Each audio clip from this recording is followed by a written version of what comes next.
Encore des recommandations, Jean-Claude, cette fois-ci sur le pacing. Euh, Quelles sont les nouvelles sur le front du stimulateur cardiaque?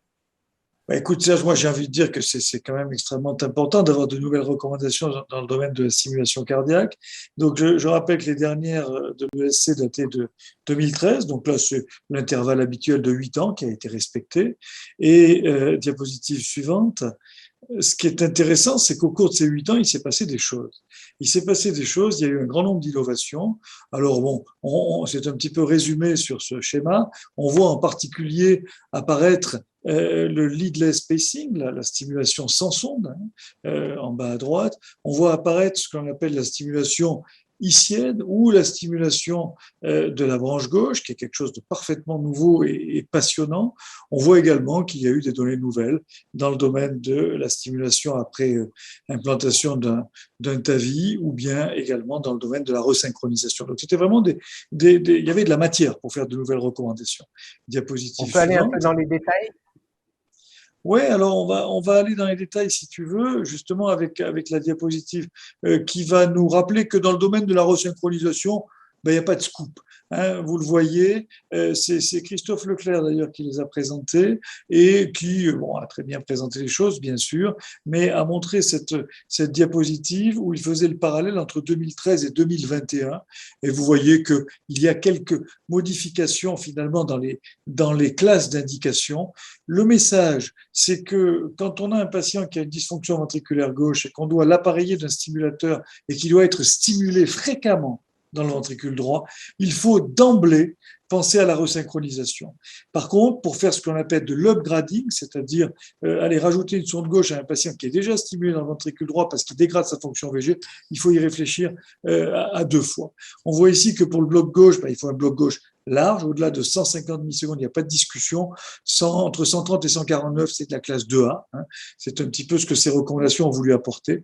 Et puis, enfin, il y a une étude très importante qui s'appelle l'étude APAF-CRT, qui est une étude qui s'intéresse à la resynchronisation après ablation des voies normales de conduction chez les patients qui ont de la fibrillation atriale rapide. Et il n'est pas étonnant de retrouver en classe 1 qu'il faille resynchroniser les patients dans cette indication-là.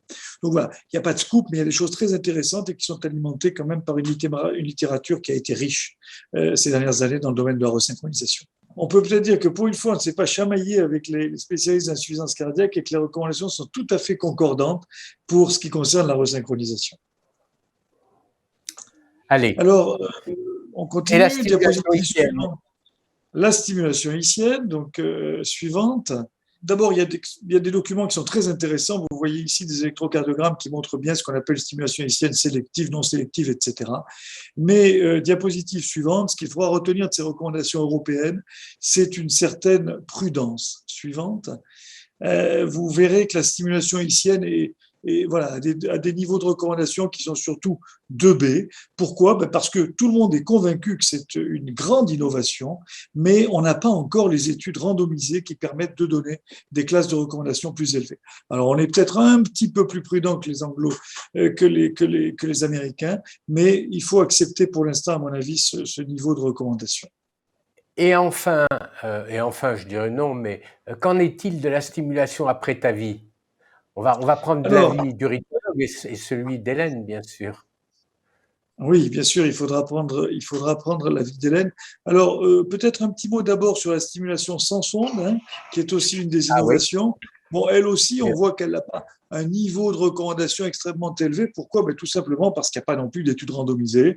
Et puis parce qu'aujourd'hui, la stimulation sans sonde, même si tout le monde est d'accord pour dire que c'est une des plus grandes ruptures dans le domaine de la stimulation cardiaque, ben, elle propose uniquement de la stimulation monochambre ventriculaire hein, aujourd'hui, ou éventuellement synchronisée sur quelque chose qui permet de détecter la systole atriale. Donc, c'est pas encore parfait et c'est un petit peu le sens de ce niveau de recommandation. Alors, on va aller sur le TAVI, diapositive suivante.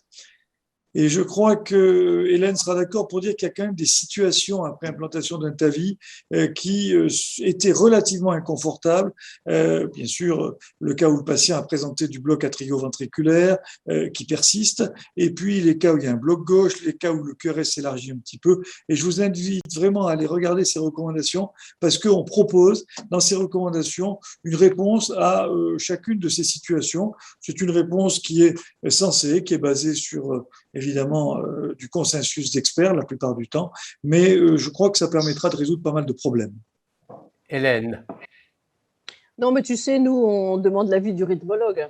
Donc, non, c'est très bien qu'il y ait une sorte de catégorisation des indications selon le pacemaker et selon l'électrocardiogramme après un TAVI, selon l'évolution des modifications. Moi, ce qui m'a frappé, c'est la place importante accordée à l'exploration électrophysiologique, qui est quand même assez bien placée par rapport à l'ECG ambulatoire. Mais bon, c'est toujours une question, de toute façon. Je pense que ça ne va pas être résolu. Et c'est vrai que la question du pacemaker, même dans le suivi d'un patient, quand on s'attaque aux patients plus jeunes, c'est une question qui reste vraiment d'actualité. Et moins on mettra de pacemaker, mieux ce sera.